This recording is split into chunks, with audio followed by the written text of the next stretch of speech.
ජීවිතේ අඳුරුනින්නයේ නොබ හිඳී ළඟ මගේ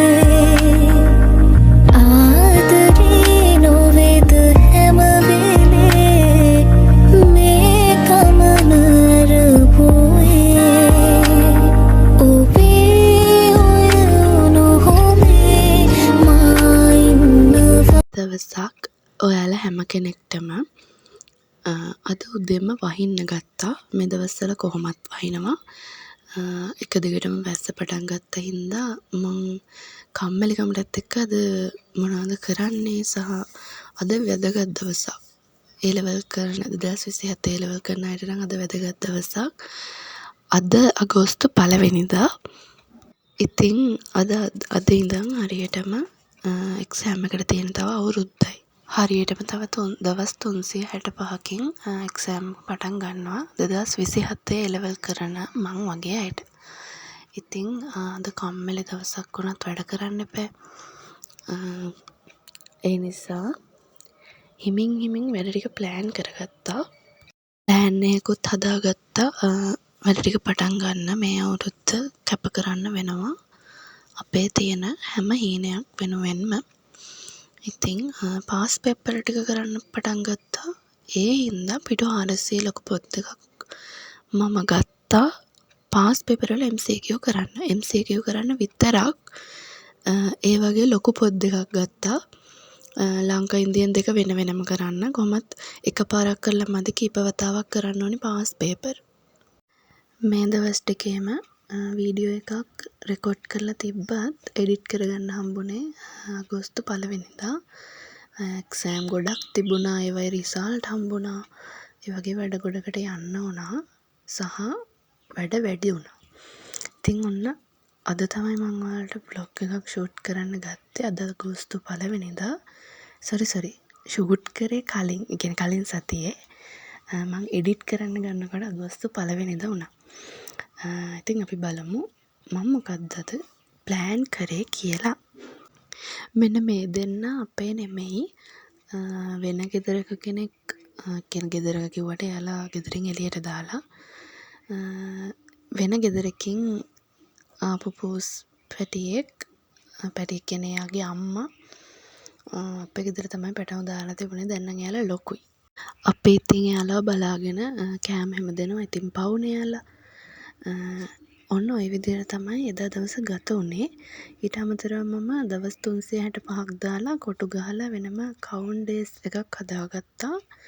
එතකොට මට අර කපන්න ලේසියිනේ දින. ඒක නිසා. දැන් මම ඔයාලට කියන්නේ මගේ ඔරලෝසුවේ කතාව. මේක කියන්නේ කතාවක් කියන්නේ මට දැනෙන විදිහට නම් ඇත්තටම පොඩි දෙයක් නෙවෙයි. මේ ඔරලෝසුව මම ගත්තේ ඕලෙවල් කරන කාලේ කියන්නේ 10 වසරේදී වගේ. හැබැයි මම ඒක මේ ළඟක් වෙනකම්ම පාවිච්චි කරා. හැබැයි දැන් නම් මේක වැඩ කරන්නේ නැහැ. මං අලුතෙන් ගත්ත ඔරලෝසුවක්. මෙන්න මේක. ඉතින් මං හිතුවා ඒක ඔයාලත් එක්ක බෙදා ගන්න. මොකද ඒක මට ලොකු මතකයක් එකතු කරන නිසා. ඉතින් ඒ වගේම තමයි පහුවෙනිදා ඉඳන් ආයෙත් වැඩ පටන් ගත්තා. මං කියවනේ කවුන්ට් ඩේස් එකක් හදුවා කියලා. ඒකත් එක්කම ප්ලෑන් කරගත්ත ඉස්සරහා දින මාසෙම අගෝස්තු මාසෙම නිවාඩු මාසෙනේ. ඉතින් ගෙදර ඉන්න නිසා මේ පොඩක් පිළිවෙලකට වැඩ කරන්න පුරුදු වෙන්න ඕනි කියලා හිතලා ඔන්න වැඩ කරන්න ගත්තා. ඉතින් එහෙම තමයි එදා දවස ගෙවුනේ. මම චුට්ටක් නිදිමත ඉන්නේ. කලින් දවසේ ටිකක් රැ වෙනකම් පාඩම් කළ නිසා මට ඔයාලට වීඩියෝස් එක දිගට ගේන්න බැරි වුණේ. සෑහෙන විභාග ටිකකට මොන දුන්නා. මම ඔයාලට කිව්වනේ පන්තිය විභාග, ඉස්කෝලේ විභාග, පොඩි ඉවෙන්ට්ස් ටිකක් තිබුණා ඉස්කෝලේ. ඒවට සම්බන්ධ වුණා. අන්න එහෙම වැඩ ගොඩක හිර වෙලා හිටියා. ඒකයි මට හරියට වීඩියෝ එකක් ගේන්න බැරි වුණේ. මේ පාරත් මං මුළු සෙක්ෂන් එකේම පළවෙනියා.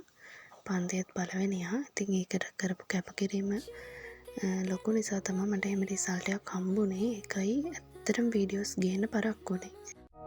ජීවිතේ ගැන මන් ලියාපු හීන පොත මගේ මම